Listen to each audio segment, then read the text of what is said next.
Se quer apoiar o nosso canal e contribuir para a produção regular de conteúdo envolvente, é simples. Basta acessar o link da lojinha na descrição sempre que precisar adquirir algum produto. Com esse ato simples, você estará nos proporcionando um apoio essencial. Qual a diferença entre percebimento e sensibilidade? Qual será a diferença? Ao fazer uma pergunta, o importante é descobrir por você mesmo a verdade respectiva e não aceitar simplesmente o que o outro diz. Assim, vamos investigar juntos o que é percebimento. Você vê uma bela árvore com suas folhas reluzentes após a chuva, vê os reflexos do sol na água e na plumagem alegre e colorida das aves. Vê os aldeões transportando para a cidade pesados fardos, ouve o latir de um cão ou os mugidos de um bezerro que chama pela mãe. Tudo isso é percebimento. Percebimento das coisas que te circundam, não é? Observando um pouco mais intimamente, você nota suas relações com pessoas, ideias e coisas. Nota a maneira como olha a casa, a estrada, observa suas reações ao que outras pessoas te dizem e como sua mente está sempre avaliando, julgando, comparando e condenando. Tudo isso faz parte do percebimento, que começa à superfície e depois se vai aprofundando mais e mais. Mas, para a maioria de nós, o percebimento se detém num certo ponto. Recebemos barulhos, canções, cenas belas e cenas feias, mas não percebemos nossas reações a nada disso. Dizemos, aquilo é belo ou aquilo é feio, e passamos adiante. Não investigamos o que é beleza, o que é fealdade.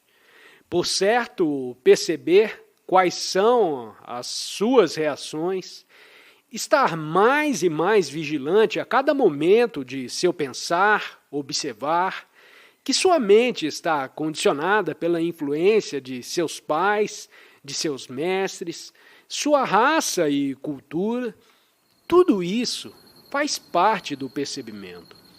Quanto mais a mente aprofunda e penetra os seus próprios processos de pensamento, tanto mais claramente compreende que todas as formas de pensar são condicionadas. Portanto, a mente se torna espontaneamente muito quieta, o que não significa que adormeceu. Pelo contrário, a mente está, então, extraordinariamente vigilante, não mais narcotizada por mantras, pela recitação de palavras e não mais moldada pela disciplina. Esse estado de silenciosa vigilância faz também parte do percebimento. E se o examinar mais profundamente ainda, verá que não há separação entre a pessoa que percebe e o objeto de seu percebimento. Agora, o que significa ser sensível? Tomar conhecimento das cores e formas, das coisas que outras pessoas dizem e de suas reações e elas. Ser atencioso, ter bom gosto, boas maneiras. Não ser rude, não magoar outras pessoas, física ou moralmente. E desperceber isso. Ver uma coisa bela e apreciá-la demoradamente. Escutar interessadamente, sem enfado o que se diz, para que a mente se torne aguçada e penetrante. Tudo isso é sensibilidade, não é? Há, pois, muita diferença entre sensibilidade e percebimento? Não me parece. Enquanto a mente está condenando, julgando, formando opiniões e tirando conclusões, não há nem percebimento nem sensibilidade. Quando você é rude com as pessoas, quando tira flores e as joga fora, quando maltrata os animais, quando escreve a canivete o seu nome num móvel ou quebra a perna de uma cadeira, quando é impontual às refeições e tem maneiras feias em geral, tudo isso denota insensibilidade, não é? Denota uma mente incapaz de vigilante ajustamento.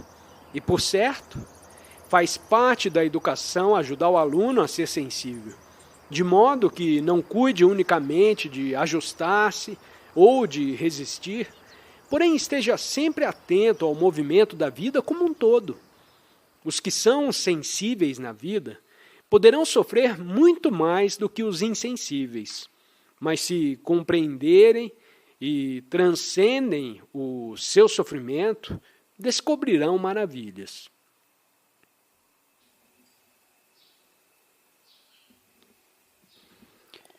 Por que você está a me escutar? Alguma vez você já considerou por que escuta outras pessoas? E o que significa escutar alguém? Está aqui sentado em frente ao homem que está falando. Está escutando com o fim de ouvir algo que confirme o seu pensamento, que confira com suas próprias ideias, ou está escutando com o fim de descobrir? Você percebe a diferença? Escutar para descobrir tem um significado muito diferente do escutar, que tem meramente o fim de ouvir algo que confirme o que você mesmo pensa. Se está apenas em busca de confirmação, de algo que corrobore com seu próprio modo de pensar, tem esse escutar muito pouco significação. Mas se está escutando com o fim de descobrir, então sua mente é livre. Não está presa a coisa alguma. Ela é então muito perspicaz, penetrante, investigadora, curiosa e, portanto, capaz de descobrimento. Assim sendo, não acha muito importante considerar por que escuta e o que deseja escutar aqui? Já alguma vez você esteve sentado em profundo silêncio, com sua atenção não fixada em coisa alguma, sem fazer qualquer esforço para se concentrar, porém com a mente muito quieta e realmente tranquila? Ouve tudo. Então, não é verdade? Ouve os barulhos distantes, os mais aproximados e os que se reproduzem muito perto de você, os sons imediatos. Isso, com efeito, significa que está escutando tudo. Sua mente não está confinada num único e estreito canal.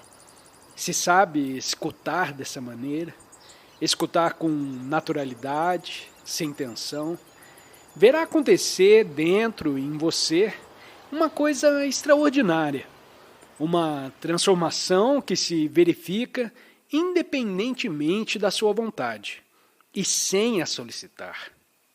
E nessa transformação, há grande beleza e profundidade de discernimento. Experimente isso uma vez. Experimente agora, enquanto está aqui escutando. Escute não apenas a mim, mas a tudo que te cerca.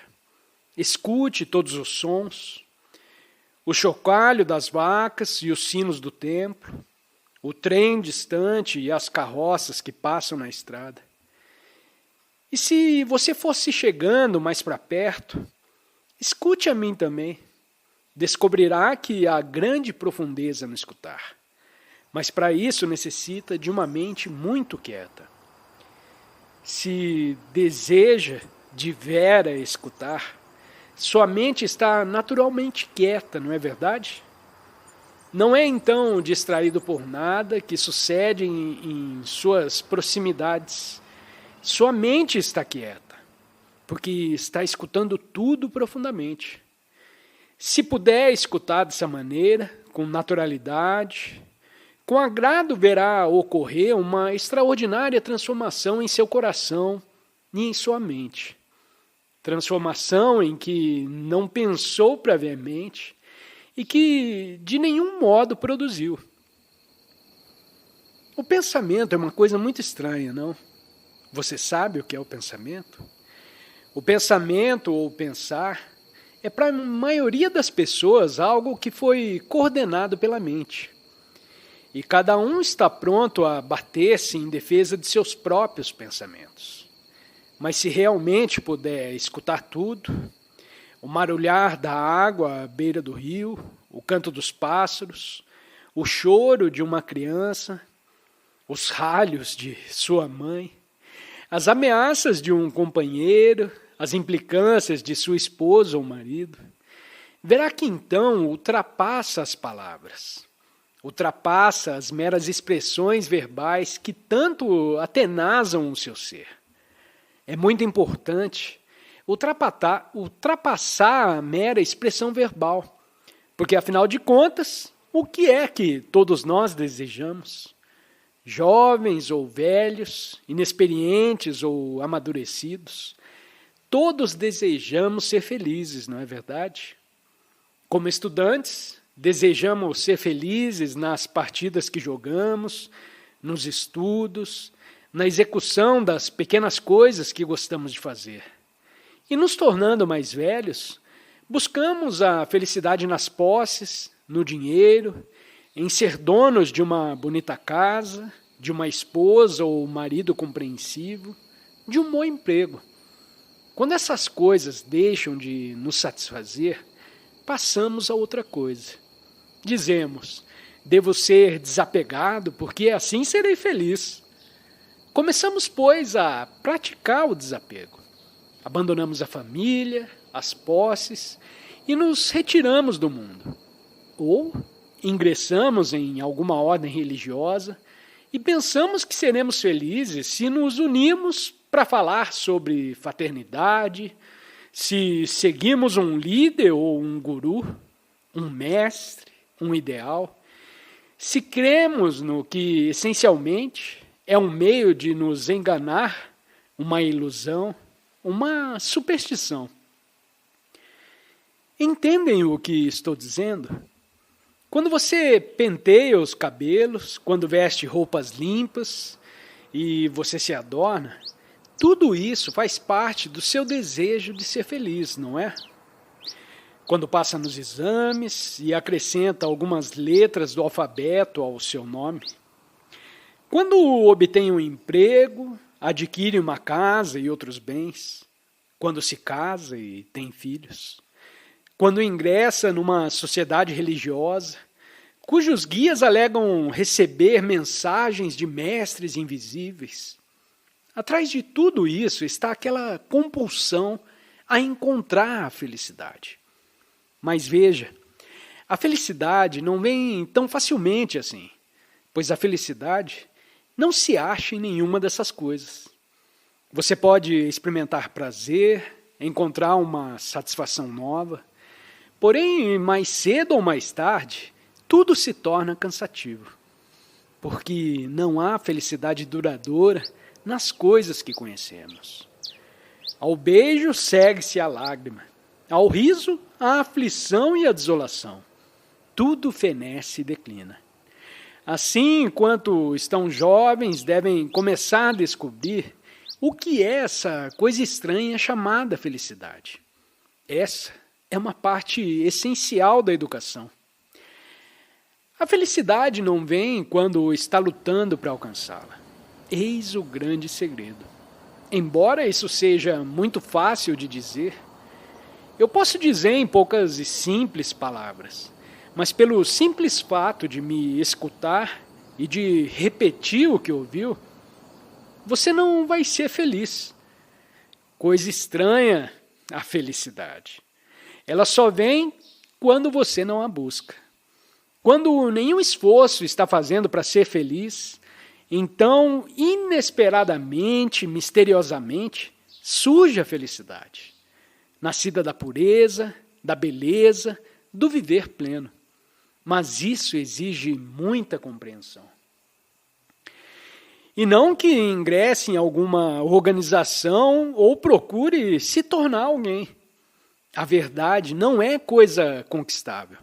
Surge quando sua mente e seu coração foram depurados de todo impulso de luta e já não está tentando se tornar alguém.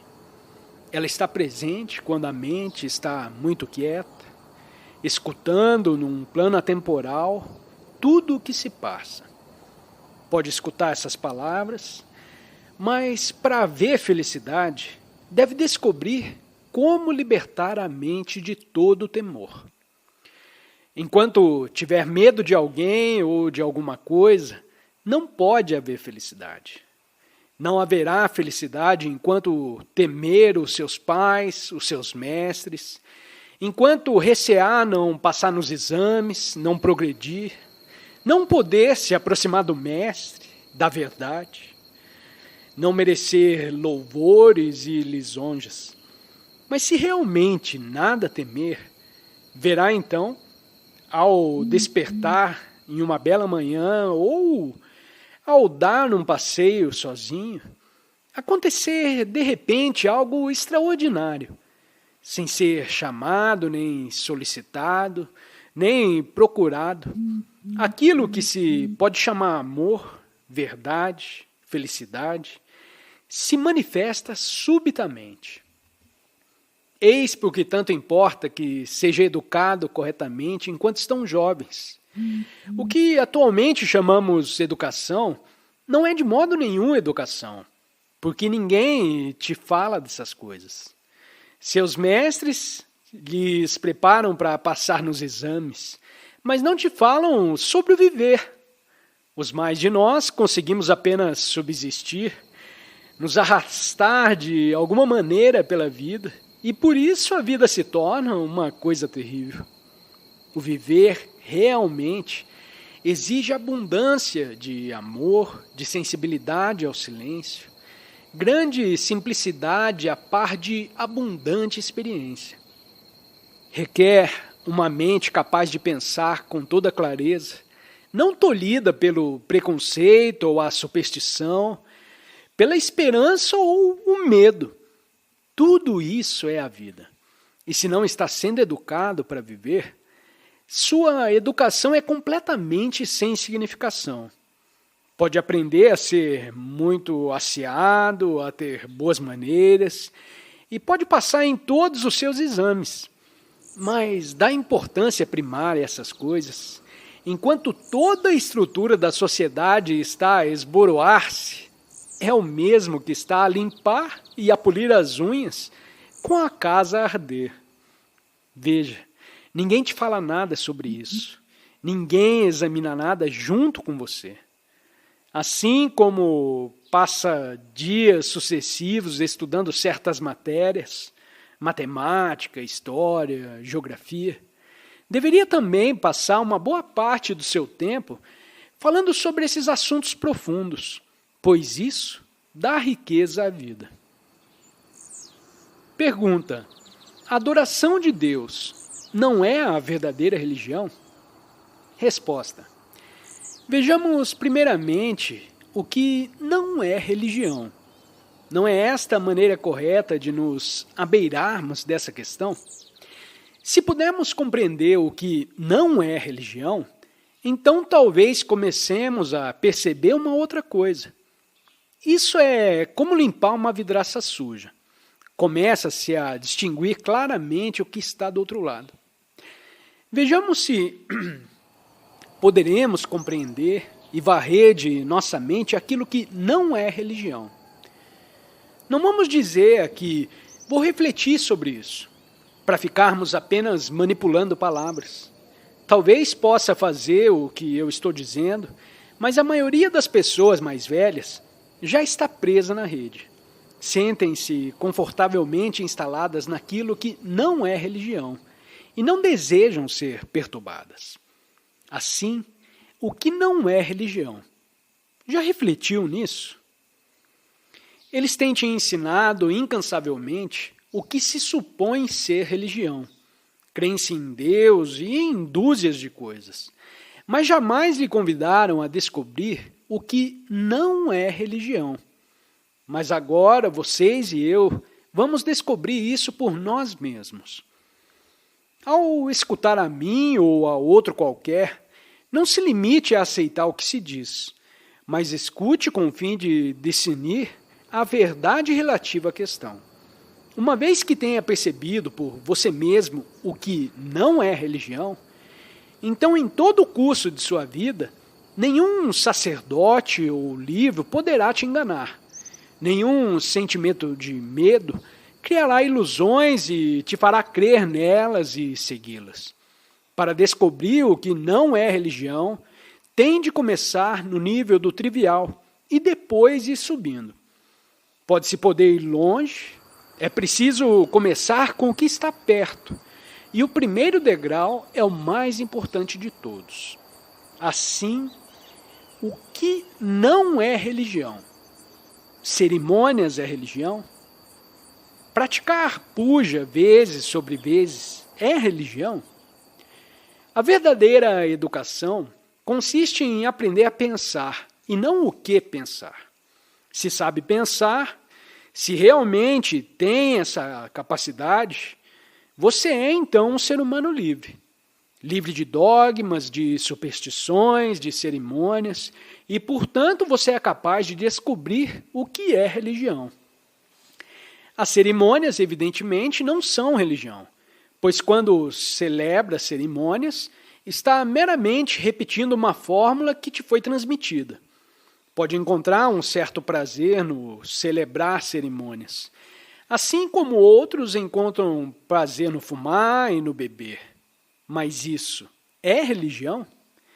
Quando celebra cerimônias, está fazendo algo a cujo respeito nada sabe. Seu pai e seu avô o fazem, e se não o fizer também, você se arrependerá. Isso não é religião, é? E o que se encontra num templo? Uma imagem talhada por um ente humano segundo sua própria imaginação. A imagem poderá ser um símbolo, mas será sempre uma simples imagem e não a coisa real. Um símbolo, uma palavra, não é a coisa que representa. A palavra porta não é a porta, é? A palavra não é a coisa. Vamos ao templo adorar. Adorar o quê? Uma imagem que se supõe ser um símbolo. Mas nenhum símbolo é a coisa real. Então, por que ir ao templo? Tudo isso são fatos. Eu não estou condenando nada. E uma vez que se trata de fatos, por que nos preocupamos a respeito de quem entra no templo? Que importa se ele é tocável ou intocável, brahmane ou não brahmane? O que importa isso? Os mais velhos fizeram do símbolo religião e, por sua causa, estão prontos a disputar, a lutar, a matar. Mas Deus não está aí. Deus nunca é um símbolo. Portanto, a adoração de um símbolo ou imagem não é religião. E crença? Crença é religião? Isso já é mais complexo. Vamos começar com o que estava mais perto. E agora vamos dar um passo para mais longe. Crença é religião?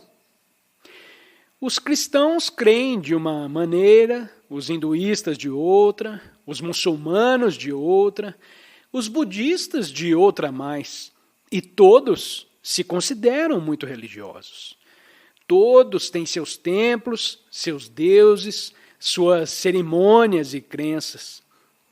E isso é religião? É religião crer em Deus, em Rama, Sita, Ishvara e Quijandos? Como adquire uma crença? Você crê porque seu pai e seu avô creem. Ou tendo lido algo que supostamente foi dito por um certo instrutor, Shankara ou Buda, você crê nisso e o declara verdadeiro. A maioria de vocês crê sem reservas no que está no Gita. Portanto, não o examina com claro e simples percebimento, como examina outro livro qualquer. Não tenta descobrir o que é verdadeiro. Vimos que as cerimônias não são religião, que ir ao templo não é religião e que crença não é religião.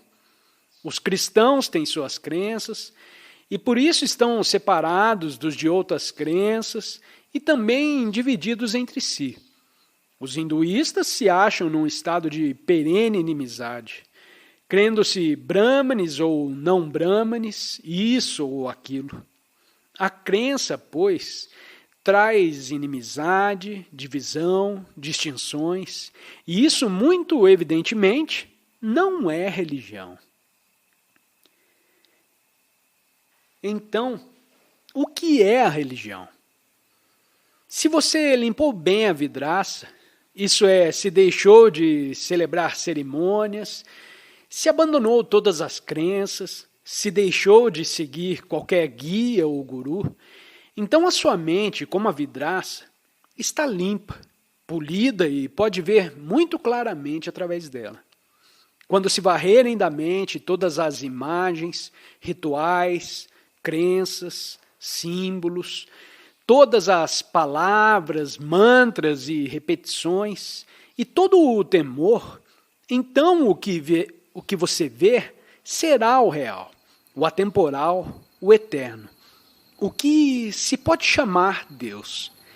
Mas necessita-se, para tanto, de discernimento, compreensão e paciência fora do comum. E só os que investigam interessadamente o que é religião, dia por dia, até o fim, será dado saber o que é a verdadeira religião. Os demais estão apenas a declamar palavras, e os ornatos e decorações de que cobrem o corpo, e seus pujas, e seu tanger de sinos, tudo é pura superstição, sem nenhuma significação. Só quando a mente está em revolta contra o que se supõe ser religião, só então descobre o real.